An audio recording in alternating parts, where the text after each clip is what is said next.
All right. Hi, everybody. If you were here last week, this is a second go around. We had technical difficulties, probably thanks to my home internet. So thanks for coming back. Appreciate it. So this first couple slides will just be a repeat, but we're going to do them anyway. And so thank you to Labrix and Dr. Data for having me. And I do have some disclosures in addition to being on the Speakers Bureau for Labrix and Doctors Data. You see some other Speakers Bureau there and scientific advisory boards and co-owner of Botanica. Several of these companies have individual herbs and products, but we're not going to talk about any proprietary formulas today, just individual ingredients. So let's just kind of do a little quick overview. The aging brain in perimenopausal and menopausal, postmenopausal women comes with a whole bunch of changes. There's some metabolic changes, neurotransmitter changes, vascular changes, and as well as others, but those are sort of like the big fish of them. All of those changes do contribute to this role of hormones in moods and memory, and this sort of intersection of each hormone with different neurotransmitters and hormones with the vascular changes, etc. There is this great web, as you know, and certainly some individual connections like estrogen levels affecting serotonin, progesterone levels affecting GABA, and many, many more. There are also these select botanicals that I want to talk about that have some really important impacts and clinical implications in those neurotransmitter changes, vascular changes, metabolic changes, etc. So we can use these plants in prevention around aging. We can use it in some intervention and management around the aging brain. I mean, I don't mean aging in general, but the aging brain in particular, which is what we're going to talk about today. And some herbs that you know well, but maybe some herbs that you don't know well, like saffron or lemon balm. And maybe you know lemon balm well, but you don't know it well for how it affects cognitive issues. So that's hopefully will bring some new information to you. Wanted to just make sure we had a slide that talks reminds us of the symptoms of perimenopause and menopause. Certainly every woman is individual. Not all women have hot flashes. Not all women have sleep disturbances, but all women do stop bleeding one way or another. And their fertility declines one way or another. So that's what everybody shares for sure. But these hormonal changes affect the temperature control center. It affects all kinds of urogenital system issues, our sleep disturbances and sleep issues and sleep cycles. There's many other changes as well. Some people don't realize that menopause can be related to burning mouth and dry mouth. I don't know if I have it on there, some voice changes, a little deepening of the voice or hoarseness of the voice. Many, many, many changes. And then, of course, the ones we're going to talk about today, cognitive changes and psychological changes. But just to give a nod to this slide, another lecture by many other peoples is so important for the management of peri and postmenopausal and aging women is the rising risk of bone loss and osteoporosis and diabetes and hypertension, cardiovascular disease, strokes, arthritis, certain cancers in particular, and of course, dementias. So let's look at these cognitive changes that are going on in women's brains related to peri and postmenopause. In that transition time, cognitive complaints are pretty common. In one cross-sectional study of over 16,000 women ages 40 to 55, it's called the SWAN study, about a third of premenopausal women had complaints of forgetfulness, That number, about a third, compared with 44% of women in the earlier phase of their perimenopause and about 41% in the later phase of their perimenopause. So in that early first 1, 2, 3 years of perimenopause, that transition time, is when we might see that the most cognitive complaints occur. Unless, of course, there's someone who actually is got Alzheimer's dementia, in which case it's a progressive decline.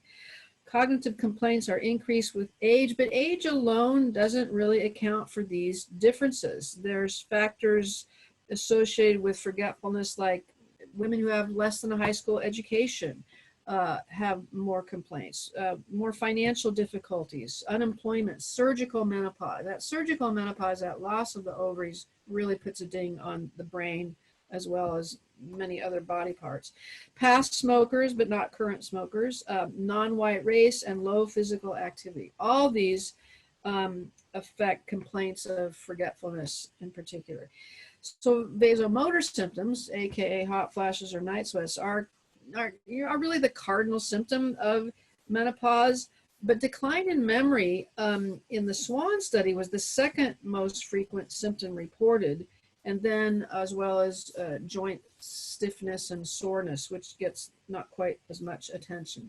So when we're talking about memory impairments, we're talking about attention, concentration, the ability to learn and retain new information, the ability to remember recent information, language skills, word finding, name finding, problem solving, and reasoning. All these things are in the bucket we call memory impairment. Most women make the transition into menopause without experiencing depression. However, many women do report symptoms of some depressed moods, anxiety, stress, and just this sort of general decreased sense of well-being. Mood changes have been observed up to 23% of peri and postmenopausal women. And there are numerous studies that suggest that there's a greater prevalence of clinical depression in perimenopausal women compared to premenopausal. So greater prevalence in peri than pre, greater worsening of an already existing depression in perimenopausal women, and an increased prevalence of reoccurrence of a past depression. Most of the midlife women who do experience a major depressive episode during perimenopause and early menopause have experienced likely some prior episode of depression in their life. Depression in perimenopause often is associated with hot flashes at night and sleep disruption. That kind of all lack of sleep and sleep interruption really contributes to that depressive mood. On the other hand, there was a survey a long time ago that I read, a Gallup poll, that said that postmenopausal women, not peri, remember these mood upticks are in perimenopause, but once you make it past that in postmenopause, this Gallup poll indicated that women felt happier and more fulfilled at this time of their life than at any other. So we also hear that in postmenopausal women. So let's start with some mood altering botanicals. And the highest on my list still, after all these years, is St. John's wort. St. John's wort is really the most well-researched and with positive results research of any plant. Just the amount of data exceeds anything we're going to talk about today. You know, a couple studies on saffron and a few studies on curcumin, but St. John's wort has much more traction in the literature, both for mild to moderate depression as well as major depression in some studies. There's also a benefit of St. John's wort to seasonal affective disorders. Probably the most common indication is mild to moderate depression. And there's several mechanisms that have been proposed. It looks like dominantly we can really hone in on the ability of serotonin to inhibit serotonin reuptake, especially if we use that 0.3 hypericin standardized extract. It's about a 50% serotonin reuptake inhibition with a standardized extract of St. John's wort. A Cochrane review in 2006, there were 37 trials. In trials restricted to patients with major depression, the combined response rate ratio for St. John's wort extracts compared to placebo from 6 larger trials was 1.15, and from 6 smaller trials was 2.06. So that's meaningful, statistically significant, even in major depression. In trials that weren't restricted to patients with major depression, the response ratio from 6 trials was 1.7, and from 5 smaller trials was over 6.0. So now we see an even more statistically significant benefit. And the comparison to SSRIs was basically the same, and even it was basically the same response as tricyclic antidepressants as well. So basically about equal to those, 1.03. There's patients given hypericum extracts dropped out of trials due to adverse effects less frequently than the older antidepressants like the tricyclics, but about the same dropout rate as with the SSRIs. This is a study looking at St. John's wort along with chaste tree for premenstrual symptoms in perimenopausal women. There's a common kind of scenario that happens. A perimenopausal woman, she's having symptoms, and now her PMS is either new or worse than before. This was a 16-week trial. The information was, data points were every 4 weeks. This was a combo of St. John's wort with chaste tree. The active treatment group was statistically superior to placebo for total PMS-like symptoms in perimenopausal women, and especially in subgroups of PMS symptoms like depression and food cravings. And there's lots of some other studies on just St. John's wort and PMS, but that's not the age group we were talking about today. St. John's wort has been studied by itself in menopausal women, showing that it does indeed improve their psychological and psychosomatic symptoms. As well, in this study, they had a greater sense of sexual well-being. So sometimes you see St. John's wort in a libido formula, but I would assert that the reason why it's there is so that if they're kind of feeling badly about themselves, they feel better about themselves thanks to the St. John's wort. And if you feel better about yourself, then she felt more like being sexually active. Makes terrible sense, terribly good sense. So here's a slide that I've just kind of, here's the party line, advise patients not to take St. John's wort SSRIs. But because there's been a few case reports here and there of serotonin syndrome, but I have a different opinion about this, because nowadays, if many patients are on 2 SSRIs, or they're on a maximum dose of 1 SSRI, but for sure, if conventional medicine feels comfortable with the rare incidence of serotonin syndrome with 2 SSRIs, I figure if they get 2 of theirs, we get 1 of theirs and 1 of ours. That's my logic for the comfort of St. John's wort in its usual therapeutic dose with an SSRI, either in any dose of 1 SSRI. But if they're on 2 SSRIs, I prefer to avoid St. John's wort, and some other intervention needs to be had. Here's 2 separate publications report a total of 5 case reports showing an onset of mania with the use of St. John's wort extract for depression. So if they are manic depressive, I would always avoid St. John's wort, or any mania episode in their history. I would always avoid St. John's wort. There are a lot of potential drug interactions with St. John's wort. It's metabolized by the cytochrome P450 isoenzymes, and that system, that P450 system is responsible for metabolizing many, many, many drugs, like over 73 drugs. So you can run into problems potentially. It might alter the metabolism. Maybe it might, if you give one of these drugs, let's say a calcium channel blocker with St. John's wort, you could look up each drug, but in some cases it might metabolize the drug more quickly, and then the therapeutic dose is not as effective, or it might metabolize the drug more slowly, and then now they're more likely to have a side effect from the drug. So that's why I would just urge you to look that up. If they're on a medication, you want to give St. John's wort, look that up. And I use the Natural Medicines database, which is very I feel like they do a really good job of this. The St. John's wort may reduce the serum levels of a whole list of drugs, and some pretty significant drugs here in terms of why are they on, this drug. They're on the drug for a pretty significant reason.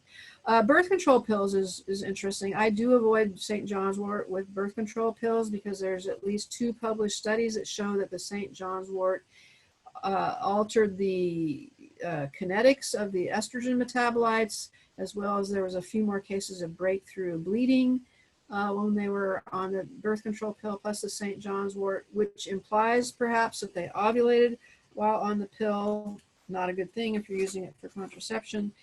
So I avoid that as well. The overwhelming majority of studies in depression have used St. John's wort standardized to that 0.3% hypericin. Some other newer studies, you see the 3 to 5% hyperforin standardized extract, and typically the dose, but not all studies, but very common dosing is the 300 milligrams TID of these standardized extracts. There's a lot of good safety data. There's one big German study involving over 3,000 patients. The frequency of undesired side effects was reported in 79 and only 48 discontinued. The most frequently noted side effect was a GI irritation, allergic reaction, fatigue, restlessness. So these are all less than 0.5%. And like I said, compared to SSRIs, the side effect profile doesn't really seem to be distinctly better with St. John's wort. Okay, let's move on to Ginkgo. So Ginkgo, we all think about it for memory issues. It also has a small antidepressant property. The active components in the leaves are the ginkgo flavone glycosides or the ginkgo heterozides, which are flavonoid molecules with sugars attached to it. And those are kind of unique to ginkgo. There's also several terpene molecules like the ginkgolides and the bilobalide. But I didn't want to, there's so much research on ginkgo, and I kind of just wanted to look at, how can we look at its pharmacological effects to then make sense for how to use it in brain aging, whether that's, memory, forgetfulness, word recall, or even a mild antidepressant effect. So we have some key pharmacological effects here, inhibiting lipid peroxidation in the membranes of the cells, stabilizing those membranes, also activating that membrane sodium pump. It also, and we hear a lot about how ginkgo enhances the uptake of oxygen and glucose, and that is important in the brain as well. It also has been shown to improve circulation in the couple different parts of the brain. It also has been shown to increase nerve transmission and improve the synthesis and turnover. So not only the synthesis, but the constant turnover of different brain neurotransmitters. It's normalizing acetylcholine receptors in the hippocampus and even inhibiting beta amyloid. There's also those vascular effects, which is mostly here a vasodilatory effect. And there's some platelet inhibiting platelet aggregation inhibiting effects. So we're trying to inhibit those platelets from adhering and sticking together. So all those are happening potentially with ginkgo. And then there's little old PMS, a small study that showed that they had improved psychological assessment in terms of the topic today. There's another little study on ginkgo and PMS, significant decrease in overall severity of symptoms. And they're not just some physical symptoms, but psychological symptoms. In both the ginkgo group, about 24%, and a much smaller effect in the placebo group. Just trying to make that connection with some hormonal influence. Well, I don't want to say it that way. I wanted to try to make a connection with how ginkgo can affect some of these neurotransmitters that are also affected by PMS and perimenopause. So it's not that the ginkgo is affecting a hormone level, nor does it need to be affected, that hormone level, but how the brain responds, how those neurotransmitters respond to normal premenstrual and normal perimenopausal and normal menopausal hormone changes. We don't have to, the hormone changes are not abnormal. It's the interaction of the hormones with the neurotransmitters that we're targeting here. The standard dosing, we see a lot of standardized extracts with ginkgo. A lot of the studies are 80 milligrams TID, but you see some studies a little less and others a little bit more. Ginkgo is pretty well tolerated by most folks. There are a few side effects that can occur. You can see here it's used in some blood pressure formulas to take advantage of that so-called side effect. The case reports around bleeding is an interesting thing to look at more closely. Here was a look at 7 reports of potential spontaneous bleeding. There were possible interactions with things like warfarin, aspirin, ibuprofen. But the more severe events were really only in older folks, like greater than 70 years old. Because if you look at these short-term pharmacological studies, you don't really see the effect of ginkgo, even in a pretty decent dose, like 240 milligrams a day, on the INR or platelet aggregation. So if you just look at the pharmacologic studies, you can't really make a case for it. If you look at some case reports, then you start to go, I think I should be cautious here, even though there have been published papers like this one from the University of Exeter concluding that ginkgo extract is unlikely to increase risk of bleeding. The same paper, a review of 44 clinical trials, over 9,000 patients. They were unable to find a single case of bleeding after ingestion of ginkgo. So it seems as though the risk is low. Nonetheless, the caution threshold exists, and I think it's a good practice to be cautious about ginkgo, especially those at risk of bleeding. If they've had if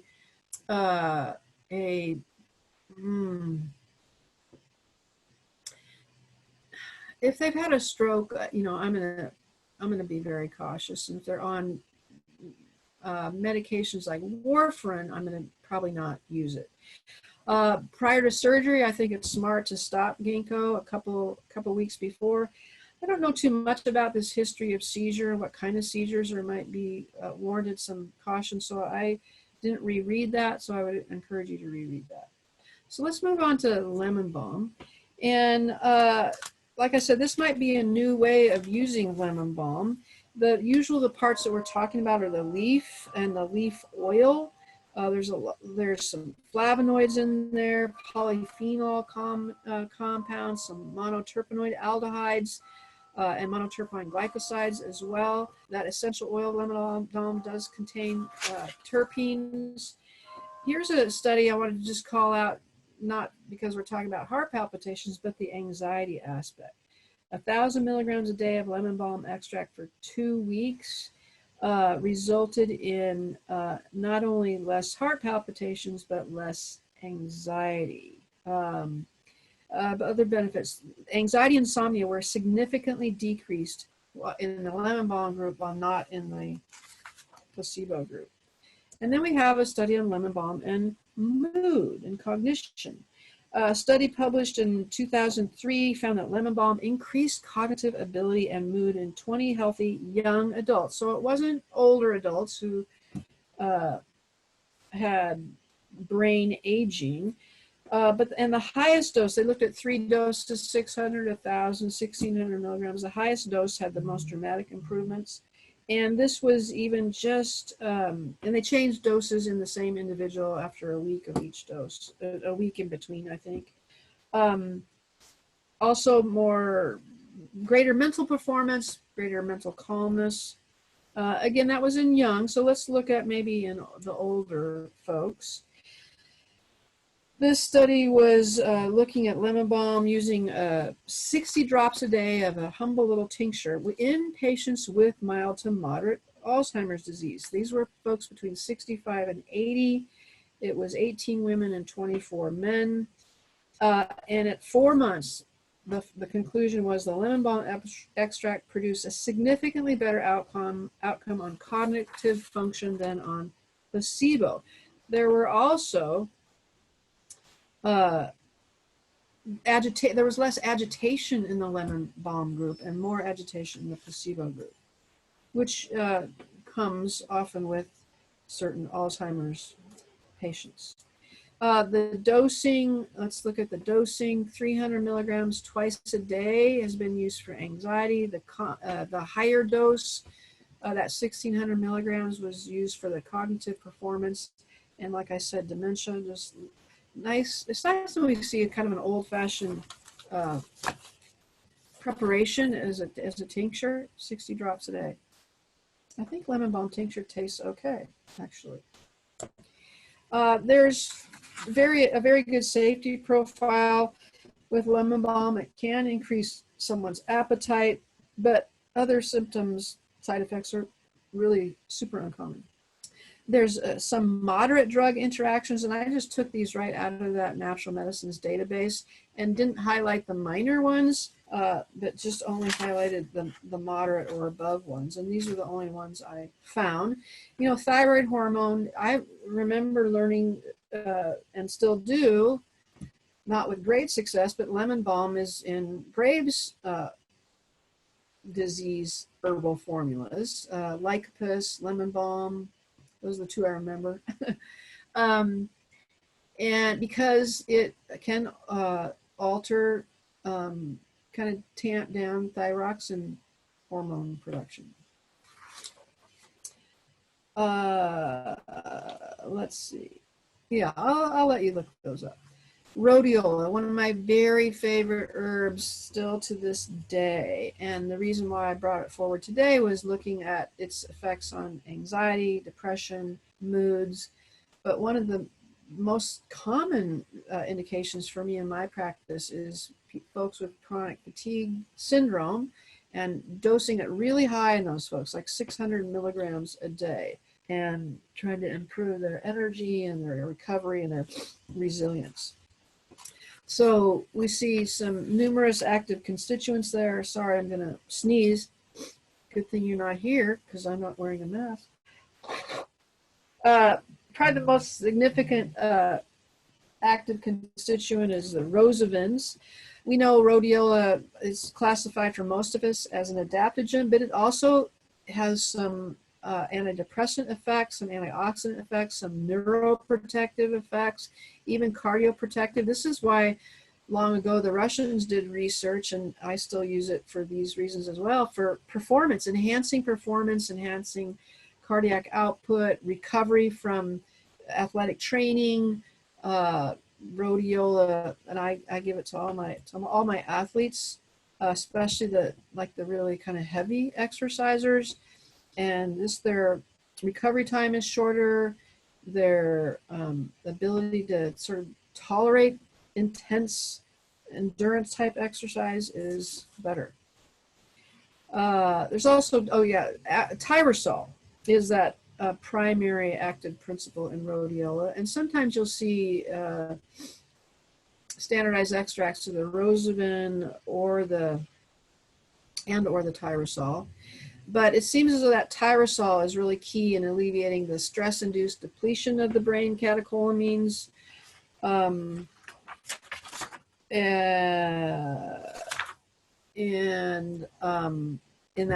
that sort of acute alarm phase of stress response. Okay, lost my bearings here. Okay, here we go. Rhodiola, mood regulating effects. It looks like it affects not only serotonin but dopamine. Very nice to have a plant or a drug, but a plant that affects both those neurotransmitters. So that's a very welcomed effect of rhodiola. So using it for folks that have mixed anxiety and depression or mild to moderate depression. Here is a study on, small study, 29 patients in depression.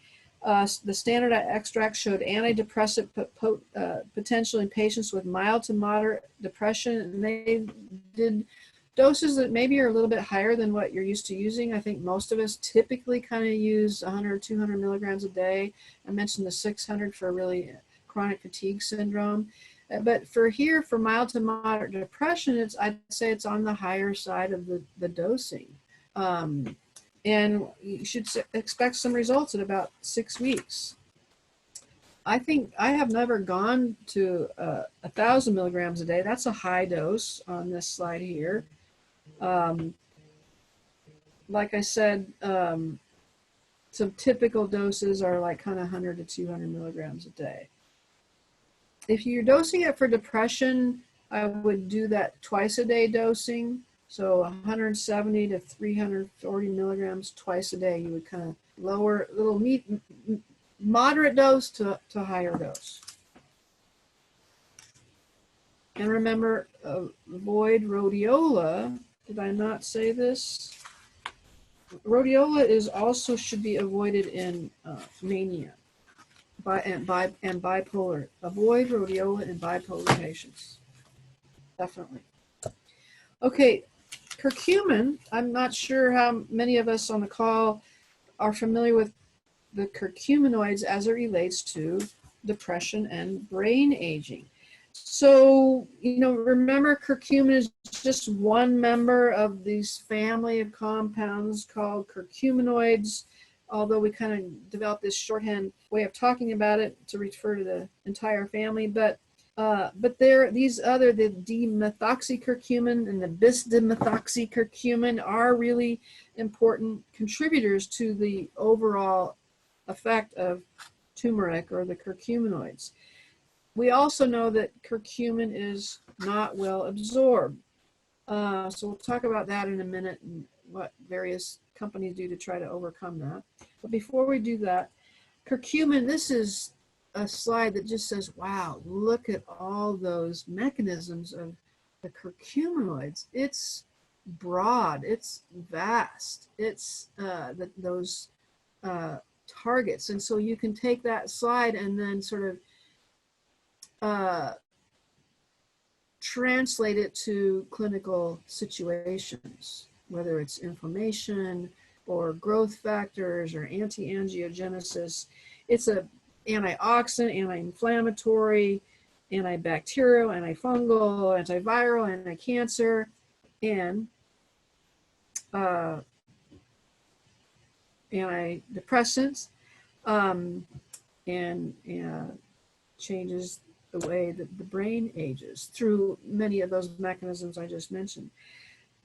So in depressed individuals, we can look at some biomarkers and see, oh, look at that. There's some inflammation as a potential biomarker in some depressed folks. There's biomarkers for oxidative stress and HPA activity. So those can have differences in depressed patients. And inflammation has been strongly correlated with depression. Now we have, dysbiosis and the role of different gut organisms and depression as well. Increased oxidative stress and low antioxidant status has been noted for patients with depression in many published studies. One theory is that increased free radical activity leads to the death of neuronal and glial cells and reduction in the hippocampus and the frontal cortex regions of the brain. In patients with major depressive disorders, activation of that HPA axis has been consistently reported over, probably the last 2-3 decades. And there is evidence of this HPA activation as a sort of even a predictive risk for relapse and maybe even suicide. So curcumin, or the curcuminoids, has this unique therapeutic role in that it can target all three of these mechanisms that I just mentioned: the oxidative stress, the inflammation, and the HPA activity. So this multi-mechanistic aspect of curcumin is very appealing in depression. Here's a study on curcumin for major depressive disorder. This was a meta-analysis of the literature. There were 6 that met the inclusion criteria for this meta-analysis, and that was looked at in total of those 6. There were 342 patients. There were 4 randomized control trials, 1 crossover, 1 open label study. All patients received an antidepressant prescription medication in addition to either curcumin 1,000 milligrams a day in 5 studies, or 500 milligrams a day in 1 study. And in this meta-analysis, there was significant reduction in major, not mild to moderate, but major depressive symptoms with the curcumin compared to the control. And there was even some subgroup analyses that demonstrated that curcumin had a significant benefit in more middle-aged folks, but not older-aged folks. So the age range might matter, although it's not really clearly defined here. It had a significant benefit in patients treated for longer than 6 weeks, but not in patients treated for less than 6 weeks. So that's something to remember. 500 milligrams a day did not have an effect as much as 1,000 milligrams a day, or actually did not have an effect at all in that 1 study. But remember, most of the 5 out of the 6 were 1,000 milligrams a day. And it had, 1,000 milligrams, longer than 6 weeks, and major depression, and possibly middle-aged, not older, we would get better results. Here's another meta-analysis, 2017. So obviously it would have included some of those same trials, but if there was, 342, 35 more patients, so probably just 1 other study. And it looks like these also was 6 clinical studies, but so this study obviously excluded 1 of the studies that was in the previous meta-analysis. Sorry if that's confusing. Okay, this study basically supported the significant clinical efficacy of curcumin in ameliorating depressive symptoms. And it also had some anti-anxiety effects. So, and it wasn't just major depression, but it was significant in major depression.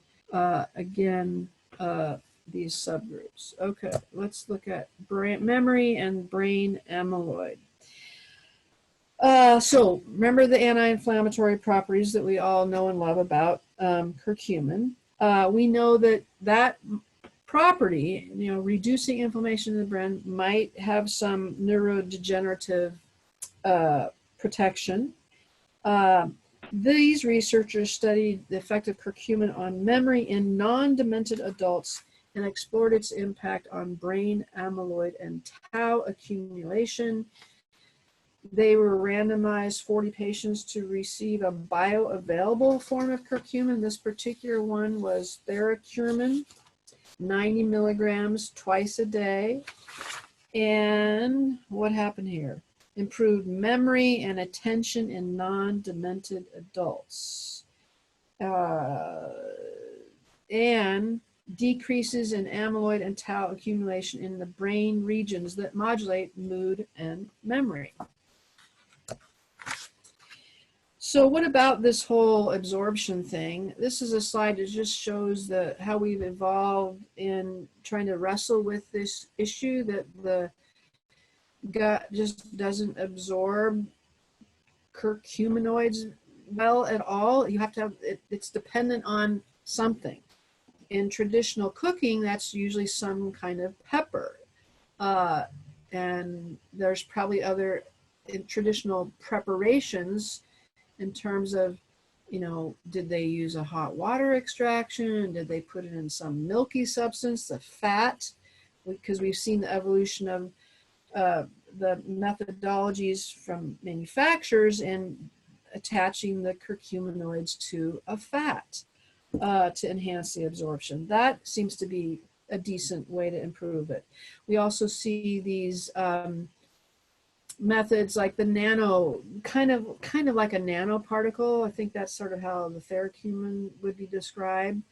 But basically, mostly what we see is attaching the curcumin to some kind of other agent that enhances the absorption. That is a pepper, it's a fat, it's what else are they using? An essential oil, a soy lecithin, sometimes even, I think sometimes, here's one, PVP with cellulose and mixed tocopherols. So different companies are doing things differently. And then we'll probably see more of these synthetic curcumin derivatives as time goes on as well. So you can, I know you all sort of have your favorites. I'm thinking my favorites are more based on, where's the strongest research for a particular clinical condition? Oh, for osteoarthritis, these forms of curcumin have been most studied, or in certain cancers, these forms of, well, in cancer research in general, by and large, it's the BCM 95 that attaches a curcumin to essential oil. You see the Curcumin research, you see the Mariva research, you see all these things. And then sometimes you just see curcumin with black pepper, and there's research on that as well. So I kind of, at the moment, while I'm still confused about it all, and while no one is helping me be less confused, I'm going with which product was used in the clinical condition that has, and which product has the most robust research that made an impression on me. That's my thinking at the moment. There are some moderate drug interactions. That was the slide I was going to show you about increasing absorption. This is a slide about typically if you have a standardized extract, you'll see it standardized to the curcuminoid percentage or content. Here's the slide. Moderate interactions. There are quite a few. There's some minor ones that I don't much pay attention to. Well, I take that back. Big drugs like doxorubicin and docetaxel or taxanes, these people are being treated for big diseases with big drugs, so I'm going to not risk curcumin interfering with that. I don't consider hormone replacement therapy or birth control pills a reason to avoid curcumin. But the moderate interactions, the antidiabetics is an interesting one because curcumin itself does have some benefit to those folks on lowering blood sugar, so just doses might need to be adjusted. So again, that natural medicines database is a good source. We can see occasional side effect. Usually it's a GI type side effect. And let's move on to Bacopa. This is an herb I've been using much more in the last 3-4 years because of its research and influence on cognitive impairment. We think that Bacopa affects cognitive improvement by modulating acetylcholine release, the choline acetylase activity, and muscarinic cholinergic receptor binding. But there's also speculation that Bacopa does have some neuroprotective effects We see in the laboratory that Bacopa can protect neurons from that beta amyloid induced cell death again. And we think that that's related to that inhibitory effect of Bacopa on the acetylcholinesterase. We see antioxidant, we see some anxiolytic effects, but here I'm especially interested in that neuroprotective impact on cognition, improving mood, memory, and its use in Alzheimer's disease. So here's a meta-analysis compared the nootropic effects of Bacopa to Panet's ginseng and a drug called modafinil, and Bacopa produced the most consistent and largest effect results of the three small to medium effect sizes for attention and information processing tasks. There were bigger effects of Bacopa for auditory learning tasks, so better learning from listening to things. Here's another randomized double-blind placebo-controlled small study in 46 healthy adults, 300 milligrams a day. That's the typical dose that I use. I like to use this product that's standardized to those, I don't know how to, but bacosides, sounds right, but a standardized extract. And they were given a battery of tests, and they had significantly improvement in their speed of visual information processing, their learning rate, their memory consolidation, and their anxiety. And the maximum effects were at 12 weeks. So I typically, if I'm using Bacopa for memory, I actually, whether it's Bacopa and or Rhodiola and or something else, I like to have them, I don't want to see them in a month. I don't really even want to see them in 2 months. I think 3 months is a better target to assess, is this really working or not? Here's another study, a little bit larger study, 76 folks. They used a similar dose, 300 to 450 milligrams, standardized extract again. It did not increase the rate of learning, but the rate of forgetting was significantly attenuated in the Bacopa group. There's another study that's not on here, another double-blind randomized controlled trial. This was in elderly Australians, again, at 300 milligrams a day. They had significant improvements in verbal learning, acquiring memory, retaining memory, and recalling things. Another positive study here. Again, this was, well, this might be the one I just talked about. I think, yeah, that's the one I actually just talked about. Sorry about that. Dosages, again, usually that 300 milligrams a day, maybe a little bit higher, as high as 500 milligrams. So I'd say 300 to 500 is a good range, or 350 to 500. There's some drug interactions to pay attention to. There's some, especially the moderate ones there. And I think the last herb that I want to talk about, and we're good timing, Tori, thank goodness, is saffron. So saffron is, you know, seeing, thanks to the Iranians and their botanical research. Of course, they're especially interested in researching botanicals that are growing in Iran and can be marketed from Iran. But I think saffron is deserving some attention. There's, you know, you can check out some of the primary constituents, but let's look at this study here. This was a meta-analysis of major depressive disorder randomized controlled trials using saffron. A large effect size was found for saffron compared to placebo in treating these major depressive symptoms, significantly reduced depression. Both the saffron and the prescription antidepressants were similarly effective, equal, as good as the antidepressant. That doesn't have to be better than. To have it be as good as, I think, is impressive. Here's a systematic review, and this were 6 studies were identified in depression again. Saffron had large treatment effects compared to antidepressant medications, had similar antidepressant activity again. and they concluded that it looks like saffron therapeutic effect is largely due to its serotonergic mechanisms, as well as antioxidant, anti-inflammatory, and neuroprotective effects.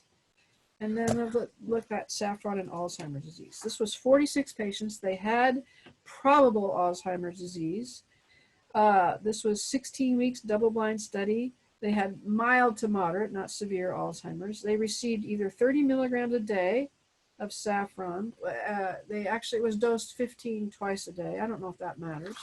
Compared to placebo, after 16 weeks, saffron produced significantly better outcome on cognitive function than placebo in folks with probable mild to moderate Alzheimer's disease. And here was another study, 22-week study, 54 Persian-speaking adults, 55 years of older, double-blind patients with Alzheimer's, mild to moderate Alzheimer's disease again. The dosing, we have the dosing 15 milligrams twice a day again. Sorry, I'm just looking at something.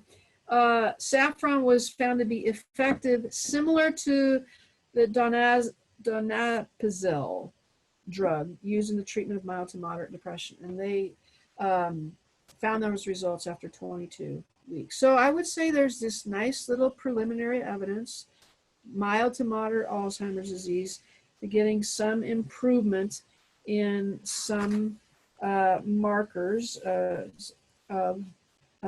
their cognitive function.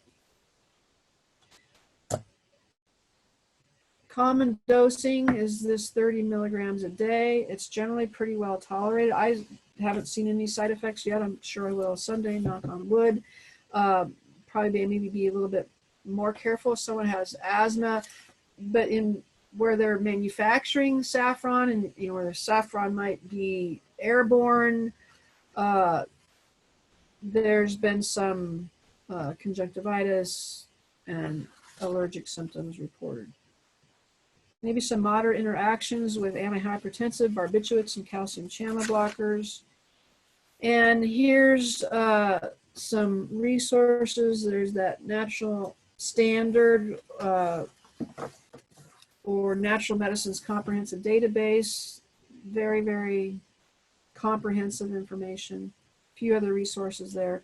And by the way, just want to thank you to Labrix of Dr. Zeta for being a primary long-term sponsor of the Institute of Women's Health. Thank you very much to them, seriously, in a big way. We couldn't do those seminars without a sponsor like Labrix and Dr. Zeta.